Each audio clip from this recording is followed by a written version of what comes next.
mentioned hardly at all today, which maybe people don't know about. On Christmas Eve, Ethiopia invaded Somalia, a proxy war, just as the Israel invasion of Lebanon was a proxy war for the Americans as well. And the Americans weren't content with that. They then went and bombed Somalia, one of the poorest countries in the world. And they've killed many, many Somalis, including a whole number of nomads, shepherds, people who are just living their own lives, who lit fires at night to stop the mosquitoes coming near them. The Americans saw the fires and they bombed them. And you wonder why when these things happen. This was they were looking for Al-Qaeda suspects among the hills and the sheep in Somalia. You wonder when these things happen why it is that people say that they are going to fight against the Americans. Is anybody surprised that they want to do these kind of things? So we now have a war which stretches from the Horn of Africa. Incidentally, oil is a factor there. They reckon that in 2015, a quarter of all the American oil imports will come from Africa, including from Somalia.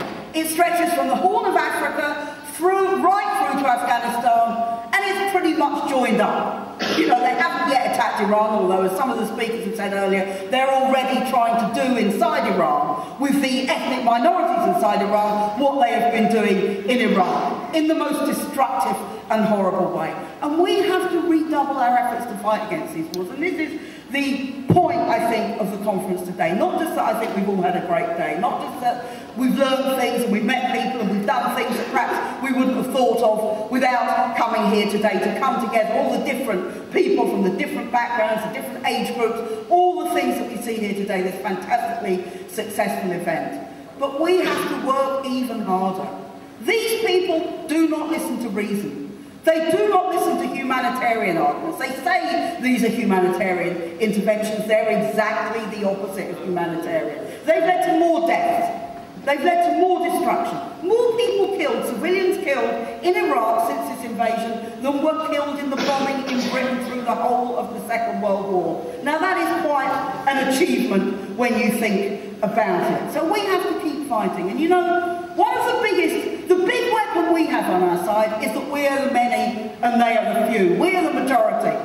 The hardest thing for us is that they have control of the media, they have control of the military machine, they have control of the money. And that is a hard thing, and therefore it's hard for people to keep campaigning and keep coming together and keep organising. But that is what we have to do. We cannot rely on the politicians, with the honourable exceptions of Jeremy and a few other MPs in the Westminster Parliament and here in the Scottish Parliament, although of course the Scottish Parliament doesn't have the direct control over who goes to war in the name of Scottish people. But we can't rely on them. We've had 2 debates in the Westminster Parliament in recent months, which quite frankly were a complete farce. They're a complete farce. I've never met a more gullible group of people than the members of the Westminster Parliament. And they're paid, you know.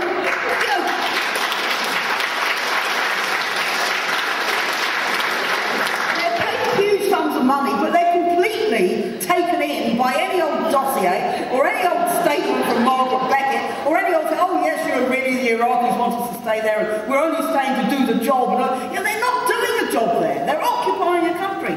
And therefore we have to keep campaigning with our movement. And you know, the great thing about movements, as you get older, and many of the people in the room will know this, many of you won't because you're still very young, but as you get older, you find that the things that you had to campaign about many, many years ago actually begin, sometimes, not always, but begin to happen.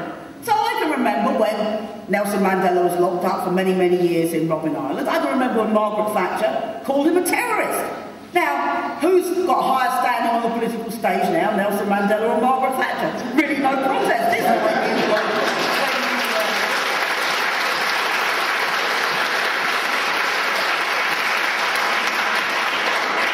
I can still remember a time when most of Africa was still run by Britain and Italy and France and all the European colonial powers. And that changed as well. And it was only 100 years ago, you know, that the main parties thought that women were too stupid to get the vote. Not only weren't they represented in Parliament, nothing much has changed in the last 100 years, in my opinion. In that respect, they weren't even able to vote for the Parliament. And when they first did get the vote, only the ones over 30 were allowed to do it, in case the ones under 30 were kind of dangerous lunatics who might vote for extremists, you know. So now, this all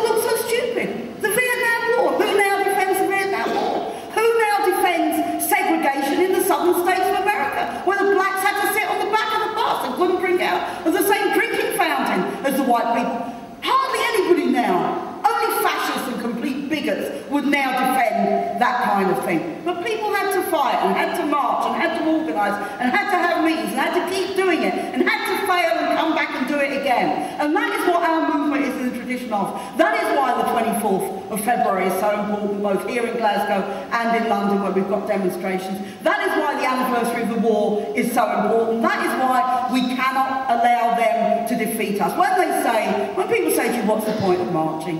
That is exactly what the cynical media and the government want you to say. But there is a point of marching.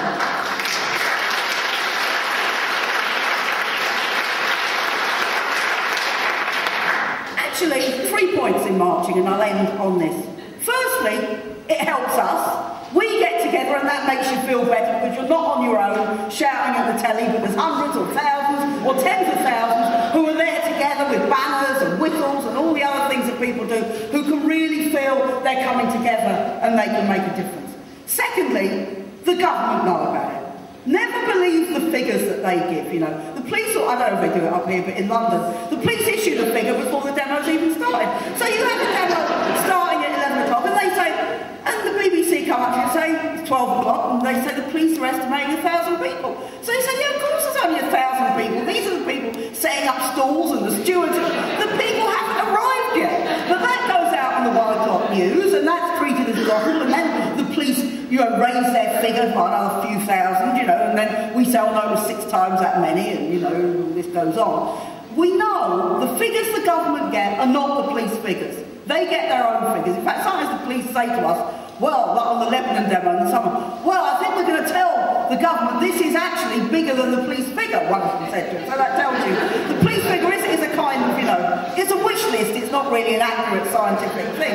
So secondly, they know about it. And then thirdly, and perhaps most importantly, people around the world know about it. The people around the world who say to us, we saw your demonstration. After February the 15th, they said to people in Cairo, who are all those people demonstrating in London? Have they got so many Muslims there that they all came out in the streets? And people said, no, it's not just Muslims, it's everybody.